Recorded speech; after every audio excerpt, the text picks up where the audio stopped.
Hey, what's going on, guys? Cygnus here, and today we're going to be taking a look at something entirely different from my channel. But it's something that I've kind of had a passion for lately, and that is retro console restoration and modding.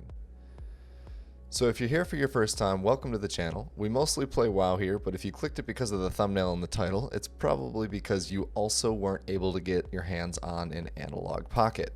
The Analogue Pocket is the new FPGA way to play our old Game Boy, Game Boy Advance, Game Gear, Neo Geo Pocket, Atari Lynx, and TurboGrafx 16 games with adapters, or on a bigger display with a dock. But if you're watching this video as of its posting date and you want to get your hands on a Pocket, you're going to be either waiting until 2023 or you're going to be paying double if not triple what they're MSRPing for on eBay.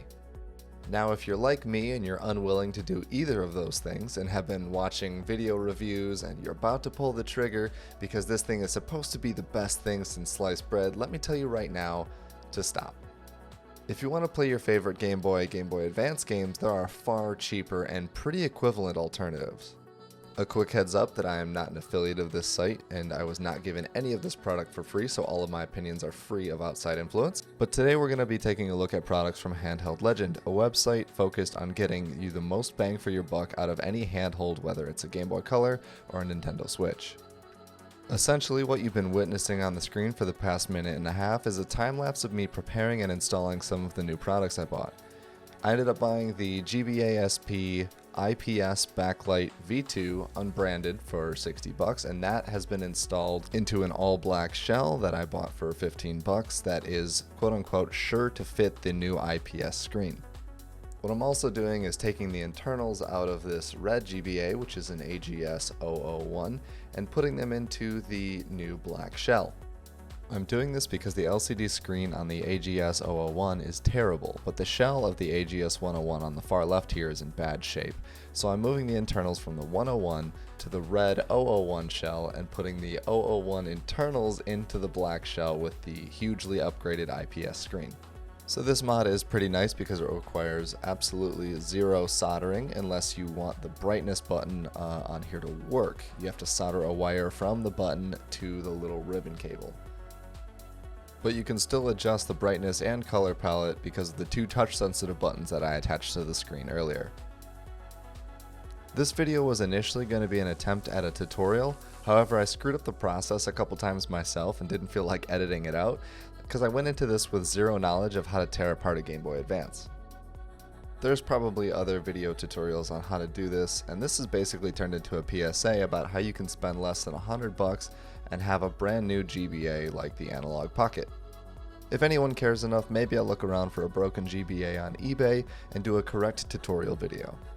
I'm going to let this time lapse play out with a little bit of internal dialogue on what I was doing during each part of this.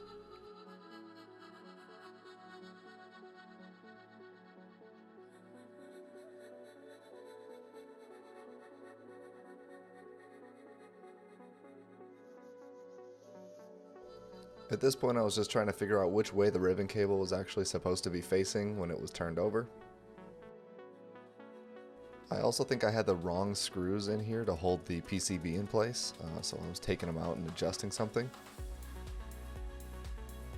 Then I was removing the screen from the case just to see how the ribbon cable was actually wrapped up inside of the hinge itself, and just come to find out it was kind of like looped in there.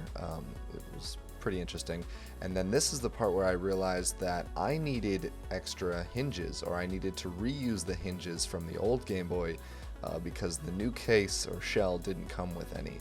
You can buy these on Amazon for like $7 for like a pack of 10, so they're pretty cheap and inexpensive. I'll have a link in the description if you guys are doing this. So yeah, I was trying to get that ribbon cable nice and wrapped up inside of the hinge. Another thing to note is make sure you label what screws go where, and make sure you keep them in separate areas on your desk. As you can see, I was just kind of throwing them in a pile, and I ended up putting the wrong screws in the display bracket. So yeah, I ended up forcing the wrong screws in here just because I thought that this new plastic shell didn't have the worn in threads like the old ones did, so it was going to be a lot harder to actually put them in. And there's probably also a way that you can go about taking these hinges out without breaking them. Especially if you're a little more careful. I kind of just forced them out and ended up kind of breaking them.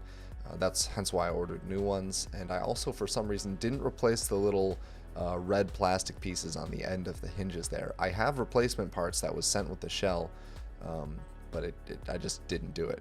Oh, and here's me testing. I was eager to see if it worked, and it did just fine. It's booted up, no big deal. So I didn't break anything, and the screen was not damaged in shipping or anything like that. So I think I was getting a little impatient because I think this is almost on like the 45-minute mark. So I just put in the old hinges from the red SP and didn't bother changing them at all.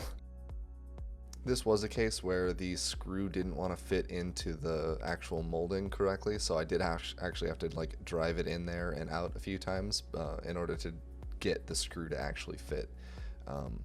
Not a big deal. In and out once, twice, seemed to work fine. Here we are putting the ribbon cable back in.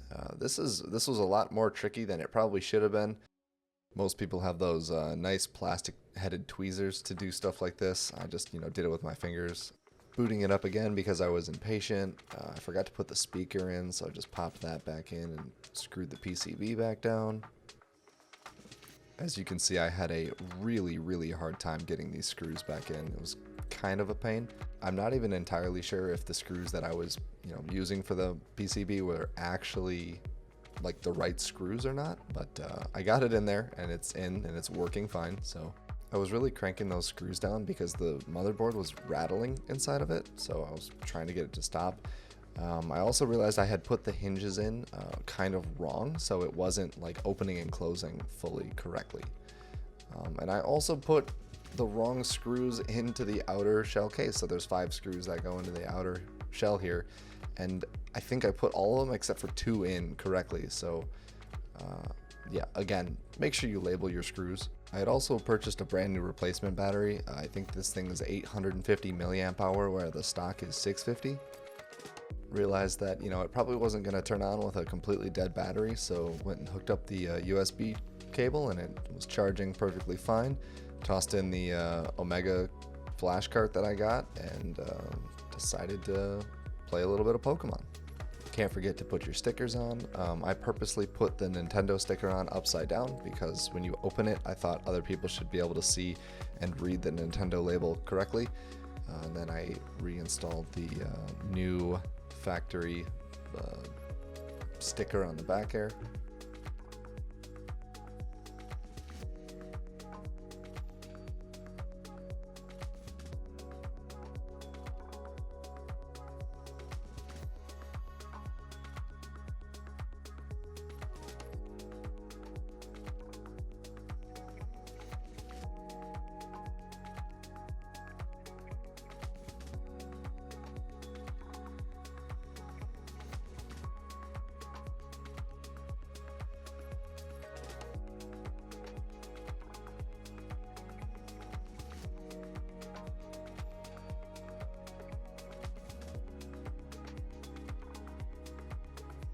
If you guys want to see more retro modding content and WoW stuff, don't forget to like and subscribe for future content. Thank you all for watching, and I'll see you next time. Peace.